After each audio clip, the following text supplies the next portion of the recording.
Hello dear friend, let us discuss a question from SL Aurora. This is example 70.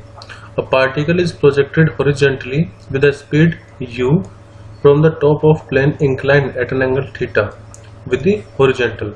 How far from the point of projection will the particle strike the plane?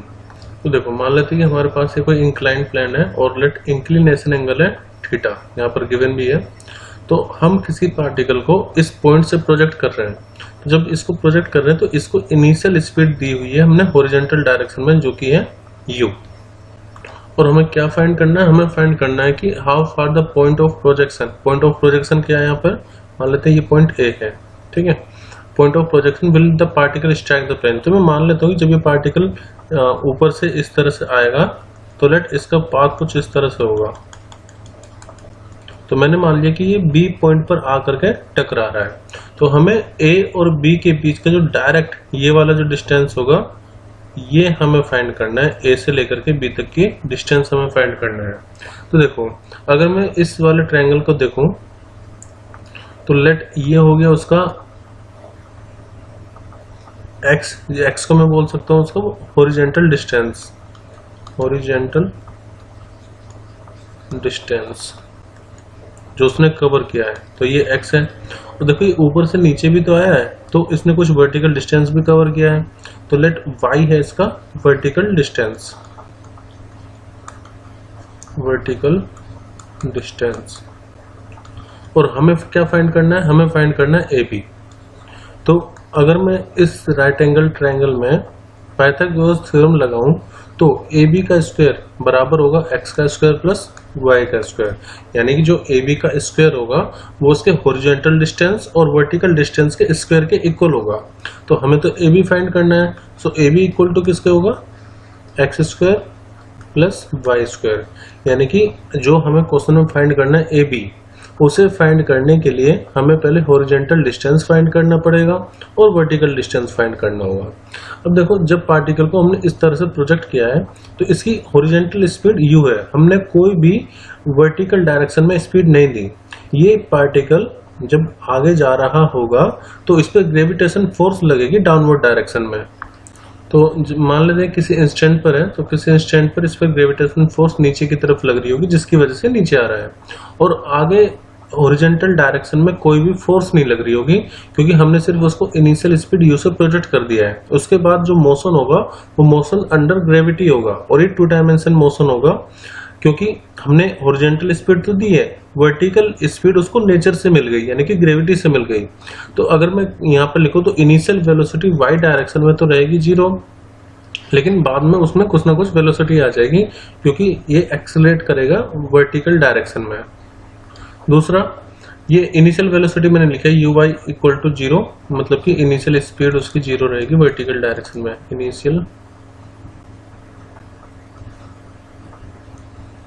Initial speed 0 रहेगी, जबकि उसकी जो horizontal speed है यानी कि ux, जो कि हमने u गिवन है, ये रहेगी constant through out the motion. Constant क्यों?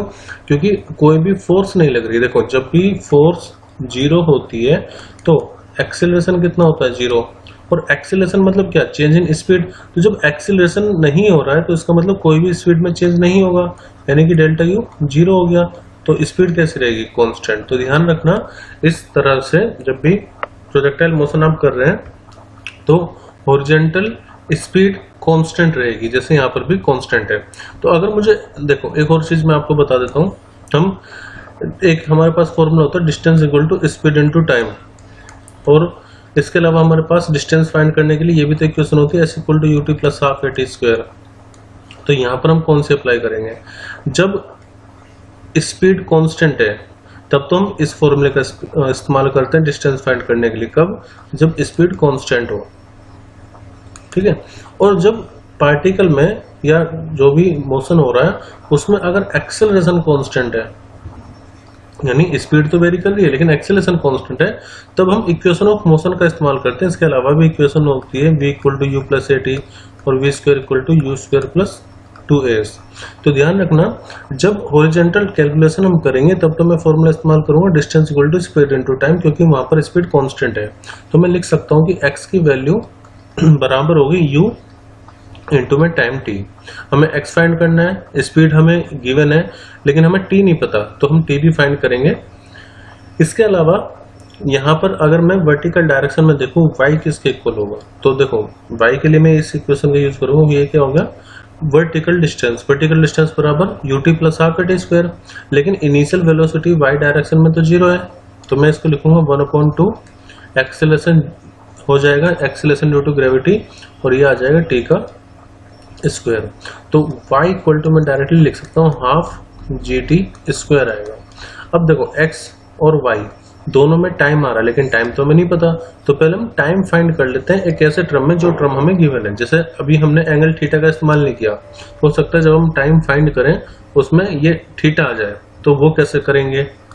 अब देखिए अगर मैं यहाँ पर देखूँ x और y, अगर मैं इनका रेशियो लूँ तो u यहाँ से t आएगा x अपॉन y में, और हमें टाइम की वैल्यू पता लग जाएगी u के टर्म में, क्योंकि u तो हमें पता है। तो काम करते हैं, इस ट्रायंगल में हम लिख सकते हैं tan theta equal to, tan theta क्या होता है परपेंडिकुलर अपॉन बेस, तो यहाँ पर क्या हो जाएगा वो वर्टिकल डिस्टेंस अपॉन में हॉरिजॉन्टल डिस्टेंस, यानी कि tan थीटा यहाँ पर हो जाएगा y अपॉन x के इक्वल। अब y की वैल्यू तो हमें पता है हाफ gt स्क्वायर है, और x की वैल्यू u इंटू में t, तो देखो t से t कैंसिल आउट हो जाएगा, तो हमें मिलेगा tan theta equal to 1/2 g t upon में u। अब क्योंकि हमें टाइम फाइंड करना है तो t इक्वल टू कितना हो जाएगा 2u tan थीटा अपॉन में जी। तो टाइम की वैल्यू अब ऐसे टर्म में हमने फाइंड कर लिया है जो कि या तो कांस्टेंट है या फिर जो हमें क्वेश्चन में गिवन है, जैसे u एंड थीटा, जी तो कांस्टेंट होता है उसकी वैल्यू तो हमें पता होती है, तो टाइम हमने फाइंड कर लिया है। अब देखो यहाँ से अगर मैं देखूँ तो x की वैल्यू कितनी हो जाएगी, x की वैल्यू हो जाएगी u इंटू में t, और t की वैल्यू कितनी है 2u tan थीटा अपॉन में जी। ऐसे y की वैल्यू हो जाएगी 1/2 g, टाइम का स्क्वायर करना है तो टाइम का स्क्वायर मतलब हो गया 2u tan थीटा अपॉन में g का स्क्वायर, ठीक है। या हम ऐसे भी कर सकते हैं, देखिए ए बी हमें पता है, मतलब ए बी हमें फाइंड करना है, तो देखो ए बी इक्वल टू हो जाएगा x square plus y square. X की वैल्यू कितनी है, ये u इंटू यू हो जाएगा यू स्क्वायर, तो ट्वाइस u का स्क्वायर tan थीटा अपॉन में g का होल स्क्वायर, ये तो हो गई x की वैल्यू, प्लस y की वैल्यू कितनी है, तो यहाँ पर भी 2u का स्क्वायर है, तो इसको कम्प्लीटली हम लिख सकते हैं। देखो y की value 1/t g 2u upon g tan theta का स्क्वायर, तो 1/t g मतलब पूरी y की वैल्यू रखी और उसका होल स्क्वायर आएगा। तो यही हमें अब सोल्व करना है, ab की वैल्यू यहाँ से पता लग जाएगी। पहले इसको हम ऐसे लिख सकते हैं ab इक्वल टू रूट, देखो ये तो हमने ऐसे लिखा है, यहाँ पर 2 से 2 कैंसिल आउट होगा और g से g कैंसिल आउट होगा, क्योंकि स्क्वायर है तो नीचे g बचेगा, और यहाँ पर 2 का स्क्वायर तो 2 तो कैंसिल आउट हो गया, सिर्फ बचेगा 2, तो ये आएगा 2u स्क्वायर अपॉन में g tan स्क्वायर थीटा का होल स्क्वायर। अब यहाँ पर 2u square upon g tan theta का होल स्क्वायर हम कॉमन ले सकते हैं क्योंकि वो दोनों में आ रहा है, तो देखो हमने कॉमन ले लिया 2u का square tan theta upon g का होल स्क्वायर। जब आप कॉमन लोगे रूट के बाहर निकालोगे तो वो स्क्वायर हट जाएगा, तो ये बचेगा 2u square tan theta upon में g।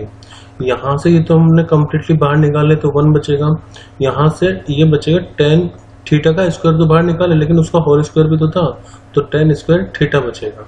अब 1 प्लस tan स्क्वायर थीटा क्या होता है, ये होता है sec square theta, 1 plus tan square theta होता है सेक स्क्वायर थीटा। तो यहाँ पर 1 प्लस tan स्क्वायर थीटा को हम लिखेंगे सेक स्क्वायर थीटा, और सेक स्क्वायर थीटा का अंडर रूट करेंगे तो सेक थीटा मिलेगा। तो फाइनली हमारा जो ए बी है डिस्टेंस वो आएगा 2u का स्क्वायर tan थीटा इंटू में सेक थीटा अपॉन में g। तो ये है वो डिस्टेंस जो हमें फाइंड करना था, यानी कि ये डिस्टेंस है जहां से हमने पार्टिकल को प्रोजेक्ट किया और पूरा मोशन होने के बाद जहां पर आकर के वो गिरेगा, तो इन दोनों के बीच में जो स्ट्रेट लाइन है उसके बीच का डिस्टेंस ए बी है, जो कि इक्वल आएगा 2u square tan theta sec theta upon में g। यहाँ पर जितने भी टर्म है वो सब हमें क्वेश्चन में गिवन थे, जैसे थीटा और u तो गिवन था और g यहाँ पर कांस्टेंट है, 2 भी कांस्टेंट है। तो हमें जो चीजें क्वेश्चन में दी होती है उन्हीं के टर्म में आंसर फाइंड करना होता है। अब यहाँ पर करेक्ट ऑप्शन कौन सा होगा, तो देखो इसमें टेन थीटा सेक थीटा आ रहा है, यहाँ पर टेन स्क्वायर तो नहीं होगा, टेन थीटा कोस थीटा भी नहीं आएगा, tan theta cos square theta भी नहीं आएगा। तो करेक्ट आंसर होगा ऑप्शन ए, 2u² अपॉन जी टेन थीटा इंटू में सेक थीटा।